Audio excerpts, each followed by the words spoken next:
Evangelho de Mateus, capítulo 1, versículo 1. Genealogia de Jesus Cristo, filho de Davi, filho de Abraão.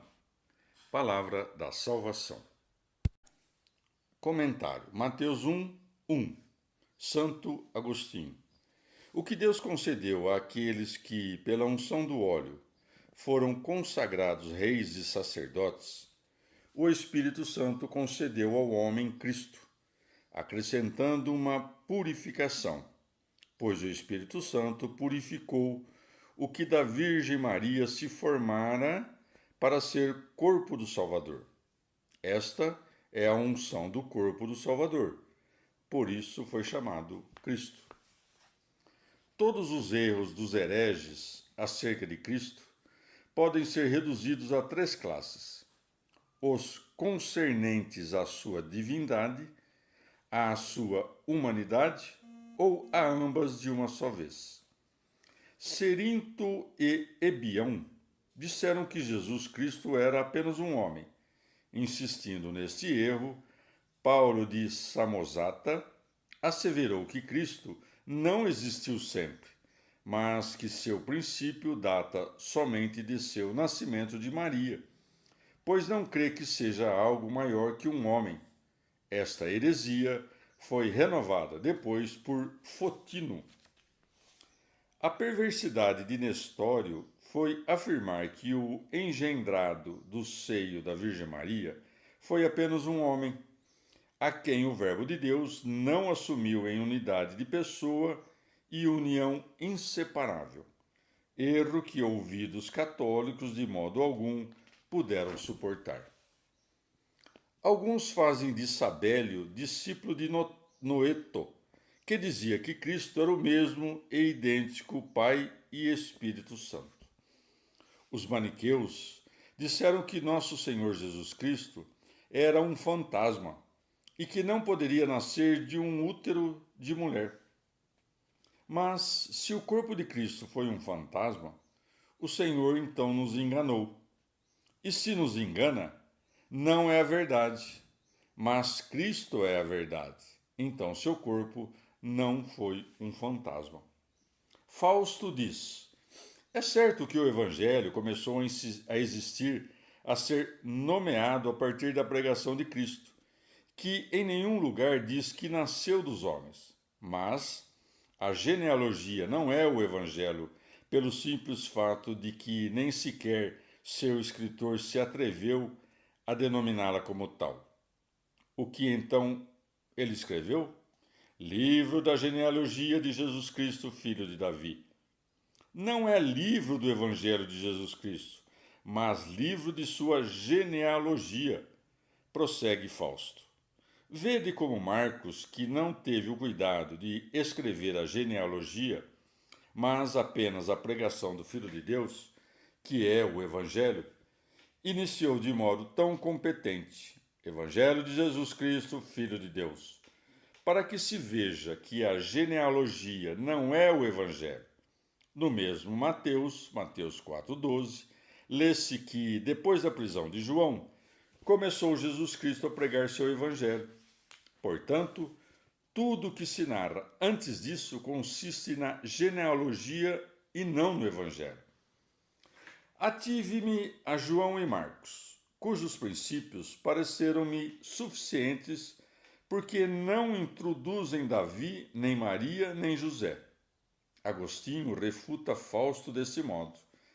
Que responderá então Fausto ao apóstolo quando este diz: lembra-te que o Senhor Jesus Cristo, que descende do sangue de Davi, ressuscitou dos mortos, segundo o meu evangelho.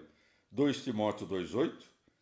Pois o que era o evangelho do apóstolo Paulo era o também dos demais apóstolos e de todos os fiéis encarregados da pregação de tão grande mistério.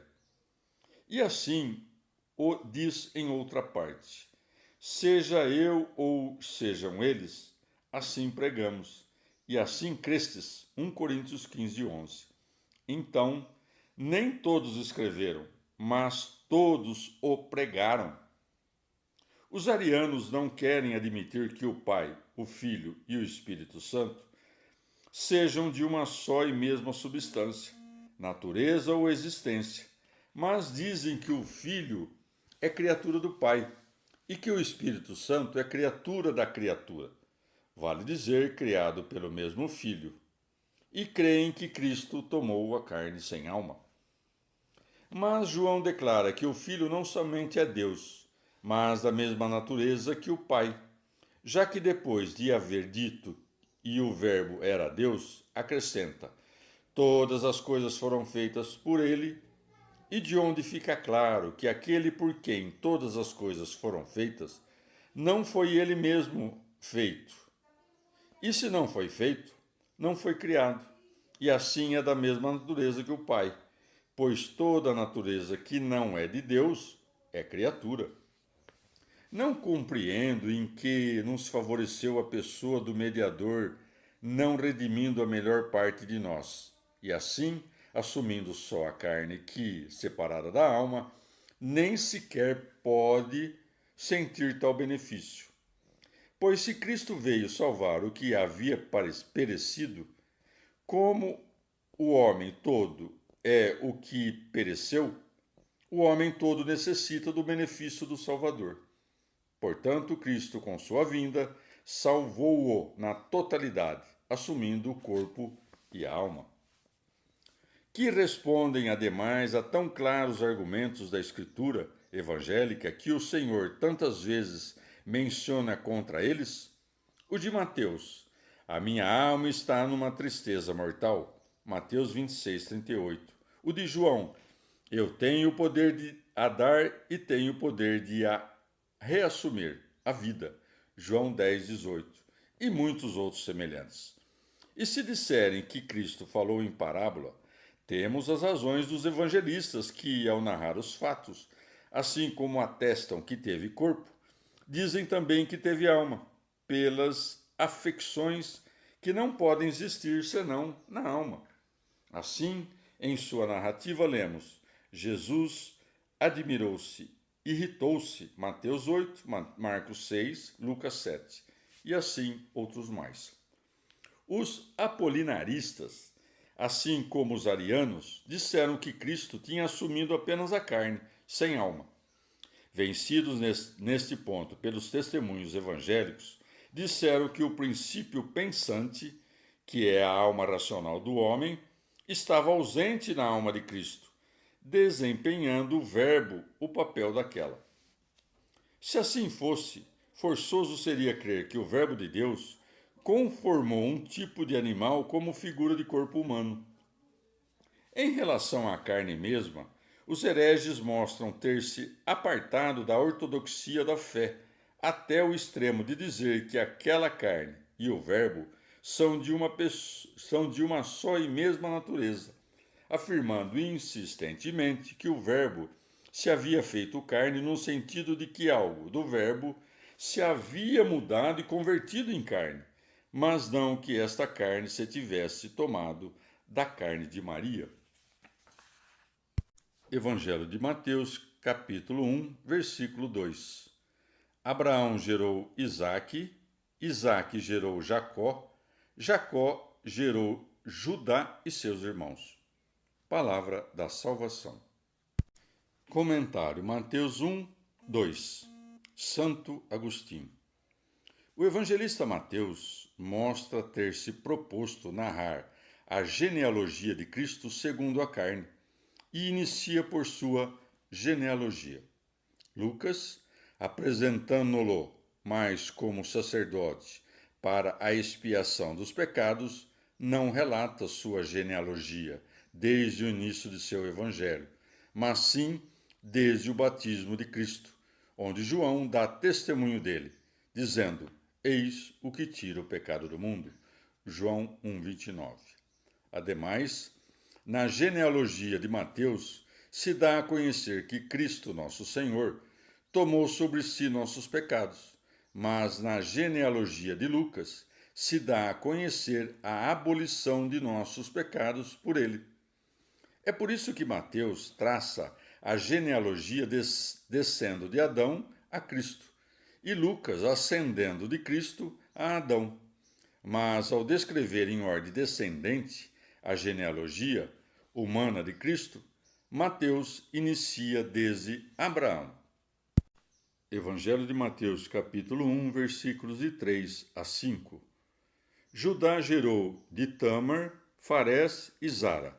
Farés gerou Esrom, Esrom gerou Arão, Arão gerou Aminadab, Aminadab gerou Naasson, Naasson gerou Salmon, Salmon gerou Boaz, de Raabe, Boaz gerou Obed de Rute, Obed gerou Jessé, Jessé gerou o rei Davi.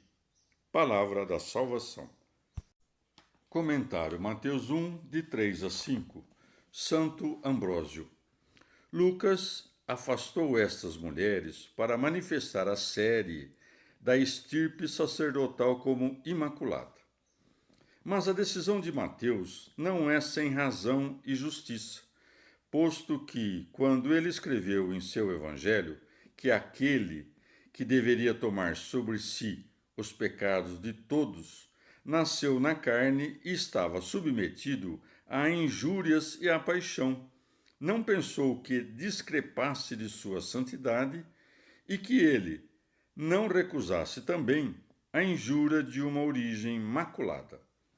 Tampouco seria vergonhoso para a Igreja o fato de ser congregada entre os pecadores, uma vez que o próprio Senhor nasceu de pecadores.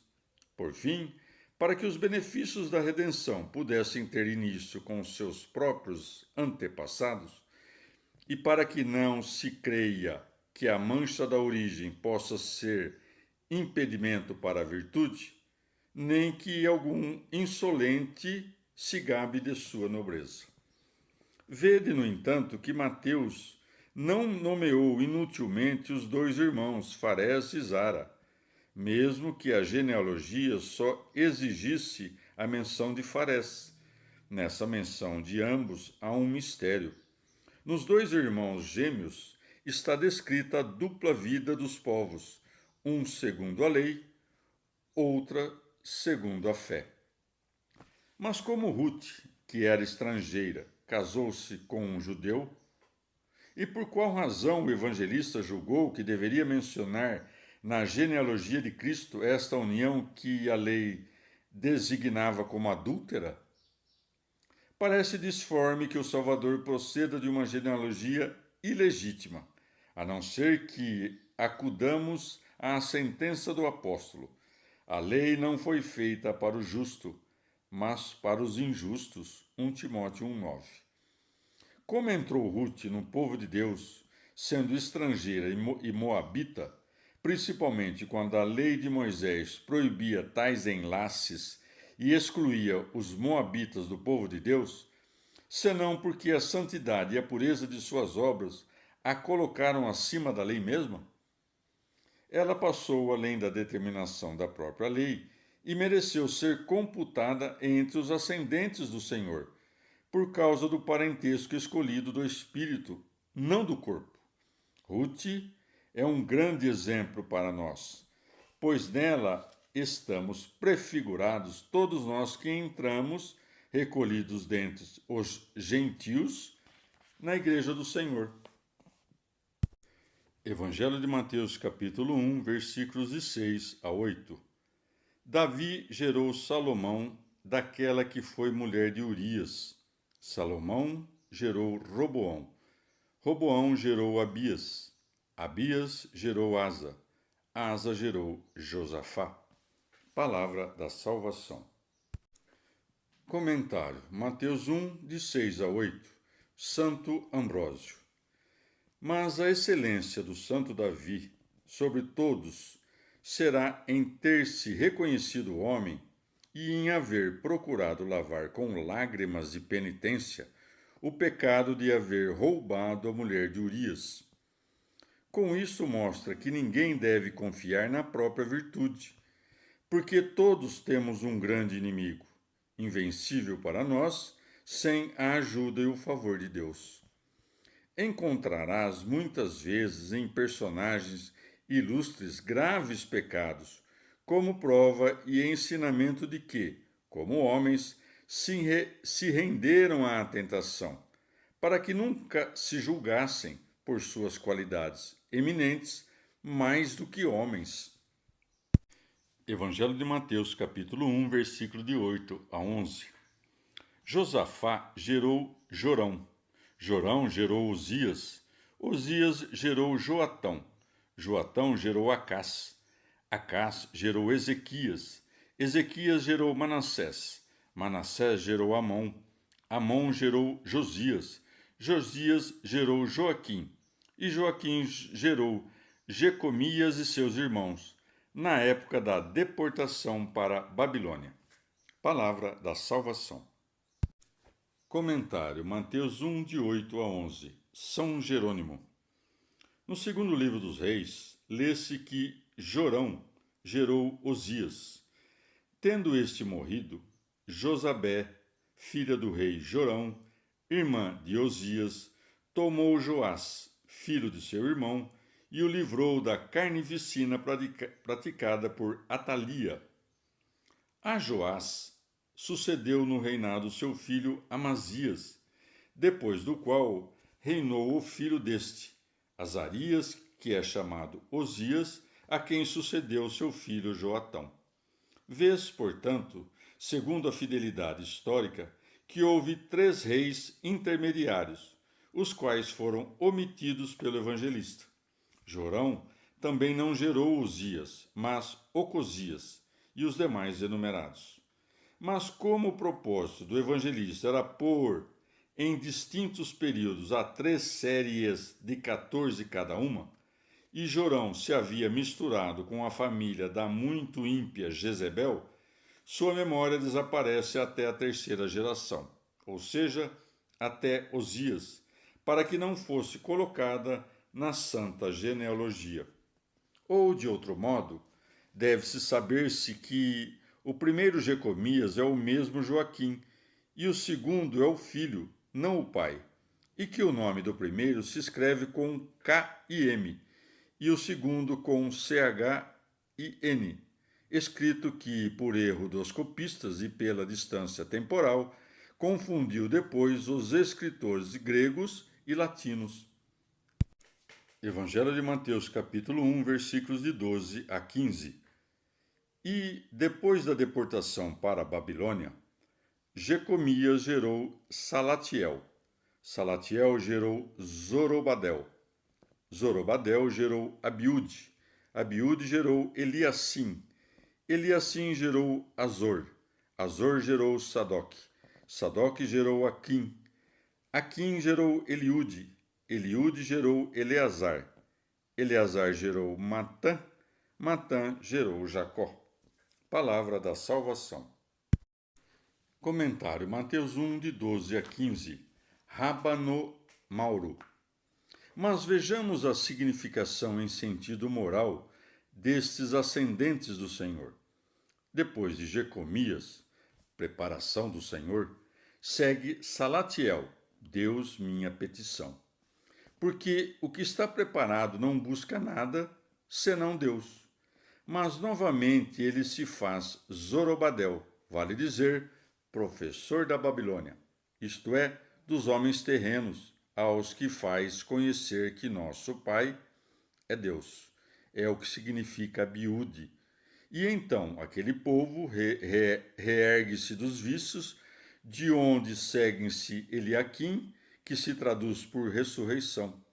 E igualmente o ajudado a bem agir, que quer dizer Azor, faz-se Sadoc, o justo, e então diz o amor do próximo fiel. Ele é meu irmão, que significa Aquim, ou pelo amor de Deus, que se traduz por Eliúde, meu Deus. Logo vem Eleazar, Deus que me ajuda, porque reconhece que Deus é quem o ajuda. O fim para o qual tende é revelado por Matã, que é dito dom, ou o que doa. Espera, com efeito, o Deus doador. E assim como lutou no princípio e lançou os vícios sob seus pés, assim também lutará no fim da vida. E se fará Jacó, e assim chegará a José, isto é, o aumento das virtudes.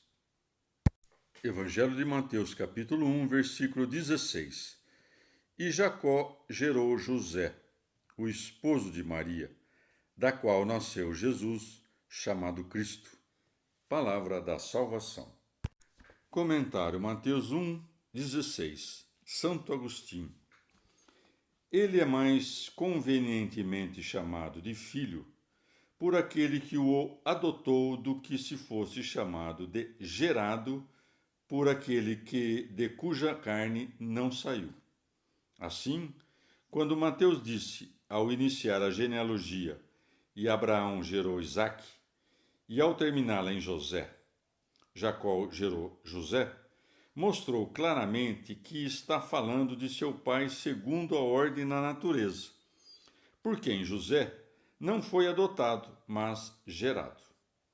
Ainda que Lucas dissesse que José foi gerado por Eli, tal expressão não nos deriva a perturbar. Com efeito, não é absurdo dizer que alguém que adotou um filho gerou-o não pela carne, mas pela caridade.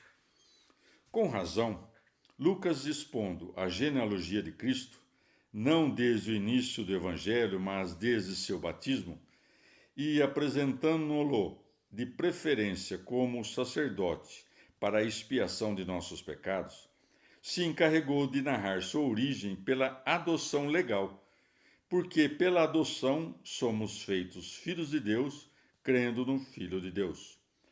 Mas pela genealogia carnal relatada por Mateus, vemos de preferência que o Filho de Deus foi feito homem por nós.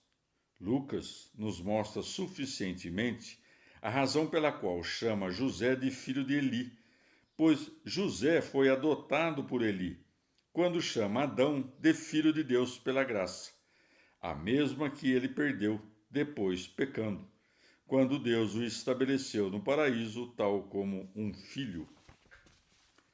Isto é contrário à afirmação de Valentino, que disse que Cristo não havia assumido nada da Virgem, mas que havia passado por ela por um riacho ou um canal.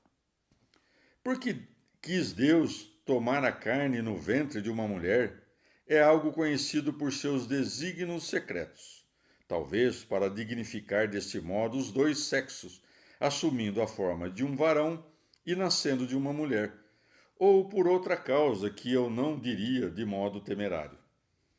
O que pela unção do óleo concedia Deus aos que eram ungidos para ser reis, realizou o Espírito Santo no homem Cristo, acrescentando uma purificação.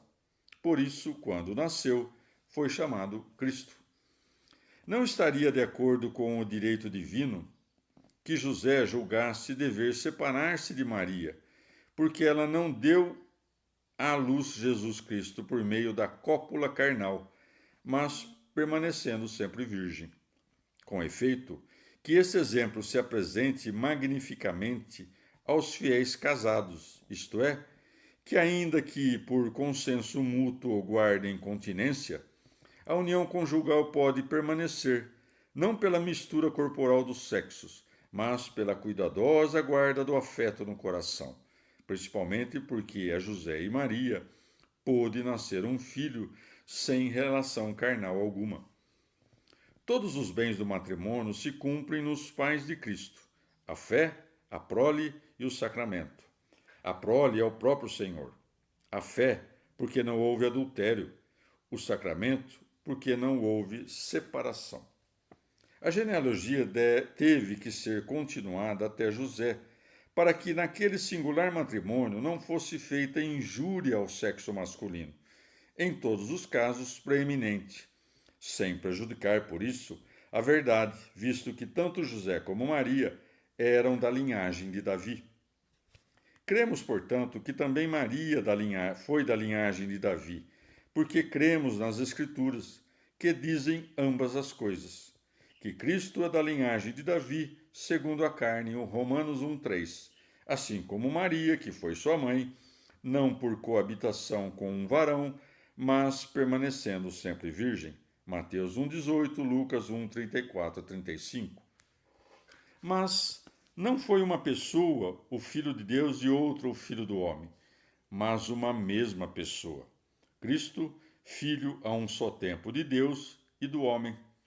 Assim como em um mesmo indivíduo, uma coisa é a alma e outra coisa é o corpo. No mediador entre Deus e os homens, uma coisa foi o Filho de Deus e outra o Filho do homem. Digo outra coisa pela diferença de natureza, não pela unidade de pessoa.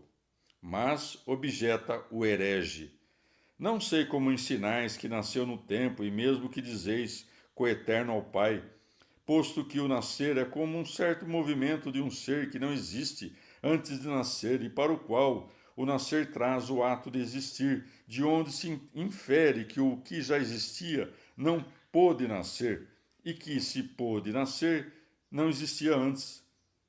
Ao que responde Agostinho: suponhamos, como muitos querem, que há no mundo uma alma geral, que de tal sorte vivifica todas as sementes por uma certa operação inefável, que permanece sempre distinta das naturezas engendradas.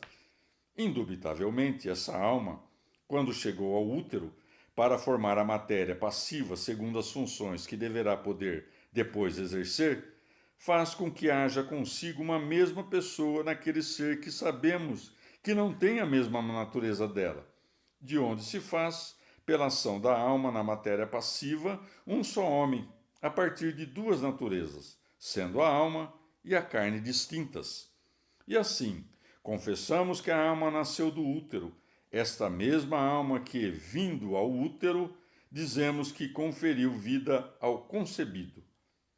Afirmarei que ele é dito nascido de sua mãe, que lhe formou um corpo a partir de si mesma, no qual ele poderia nascer. Não como se, antes dele nascer, sua mãe pudesse, no que se refere a ele, não estar enraizada no ser. Assim, portanto, de uma maneira ainda mais incompreensível e sublime, o Filho de Deus nasceu tomando para si a perfeita humanidade de sua mãe. E ele que, por sua singular onipotência, é a causa do nascimento de todas as coisas geradas. Evangelho de Mateus, capítulo 1, versículo 17. Todas as gerações, pois desde Abraão até Davi, são 14 gerações. E desde Davi até a deportação para a Babilônia, 14 gerações. E desde a deportação para a Babilônia até Cristo, 14 gerações. Palavra da salvação. Comentário Mateus 1, 17. São João Crisóstomo. Talvez o evangelista tenha dividido as gerações em 3 partes para mostrar-nos que os judeus não se fizeram melhores pela mudança de regime político. Antes, tanto sob os juízes quanto sob os reis, os pontífices e os sacerdotes persistiram nos mesmos males. É por isso que ele também relembra o cativeiro da Babilônia, indicando que nem depois dele corrigiram-se.